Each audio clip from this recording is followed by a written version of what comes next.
my name is Crescent and I work for Daly City Recreation, and today we're going to be making s'mores twists inspired by this week's theme, S'more Summer. So the ingredients you'll be needing are 2 cans of refrigerated crescents, some marshmallows, a can of Nutella, and then you'll need a pan filled with foil cupcake liners, or you can also use a muffin tin with regular cupcake liners.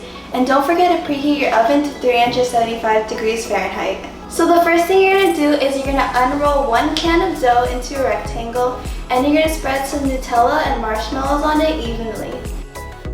Then you're going to take the other can and carefully put it on top of the other dough with Nutella and marshmallows. After you're all done with that, you're going to cut them into 8 strips, twist them up, and roll them into a tight coil, put it in your pan, and then bake them in the oven for about 20 minutes.